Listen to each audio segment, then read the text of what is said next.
little bit of halftime, good breather. All right. And then right back into it. Now look, Hester, right at the top of the screen, you can see A, B, and C. That's because they're neutral. And as soon as someone jumps on the flag, it flips over to the team that has that particular flag. And that's so great. So right now we see that the B flag is getting taken. Why don't we swap back over and see who is near that flag? And it looks like it's a battle for control of that B flag right now. And it is just chaos here on the map, looking great. Players are making moves. You just saw 2 players get taken out in the street right there, headed towards that B flag.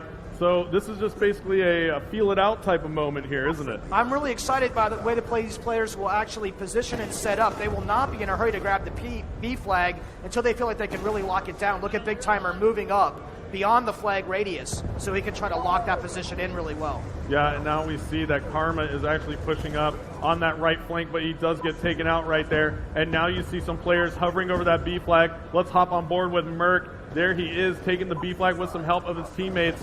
And there you have it. The North Americans do control the B flag now. So they have C and B in that 2 flag setup. That's always so crucial.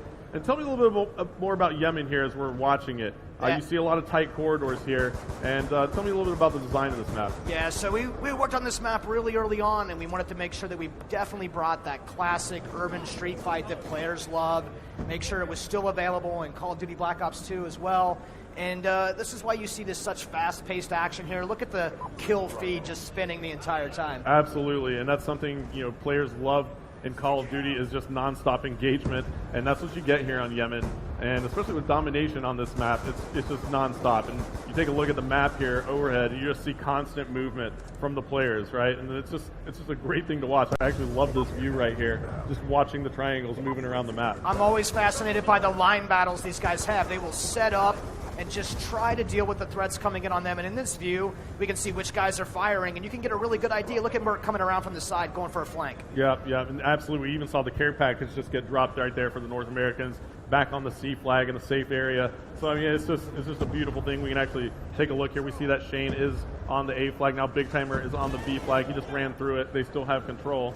And Ray now runs by the A flag. It looked like Ray was actually pushing for that capture. So the North Americans are now pushing this flag pretty hardcore and aggressively. And then the Europeans do manage to thwart that off. We'll jump on board with the Europeans. Why don't we hop on board with one of the ladies here?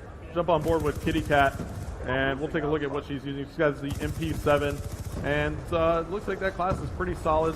Tell me a little bit about the suppressor attachment she has here, too. That kind of comes back as an attachment. What exactly does that do for you here? Yeah, of course. We would bring back fan-favorite attachments like the suppressor. This will keep you from appearing on the mini-map, of course. And this is really good for guys who are trying to stay low off that radar, of course. Yep. So as we see here, we actually see the perks now coming up. It looks like we got that off the spawn. Why don't we take a look at some of the perks here that players are using? And there you go. Looks like Kitty Cat is using Hardline Scavenger and Dead Silence. And why don't we swap around? Let's see if we can find some of those multi-combo, perk additions. There you go. Yeah. So here you have it. Tell me a little bit about this, David. Yeah, so Karma's definitely running perk 2 Greed, so he can have both extreme conditioning and dexterity. And with Lightweight, this is a guy who clearly wants to move as fast as possible and be as nimble as possible. Yeah, absolutely. So Lightweight is going to increase his movement speed. Extreme conditioning is going to allow him to run a little bit farther and longer. And dexterity is actually going to let him swap weapons faster, climb ladders faster, climb objects faster. So he's definitely going for speed here. And, that's the great thing about this is that you're able to customize those perks in your classes to be what you want to be as a player, and that's you in Black Ops 2. It's actually, the very good definition of what the Pick 10 and the wildcard system is actually about in the first place, Astro. He can configure this way and just put his points to that particular playstyle. Yeah, and I'm excited to watch him play here. I'm going to stay on board with him. He has the R87. He's got a shotgun. So he's doubling speed so he can get close, up tight in the faces of his opponent here, and it seems to be working as Karma is 39 and 17 on the board at the moment.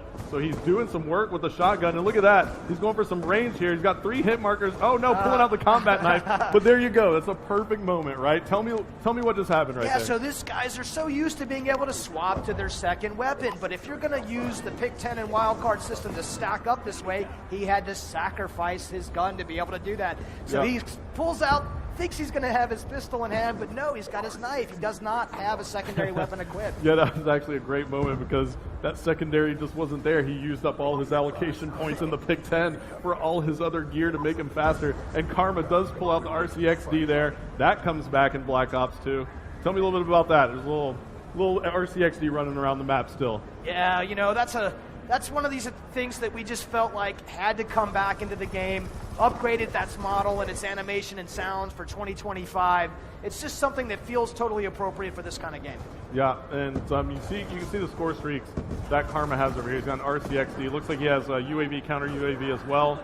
So he's definitely, it's a great class. It looks like he's making that rushing class. So that makes sense. Why don't we scroll through here a little bit more?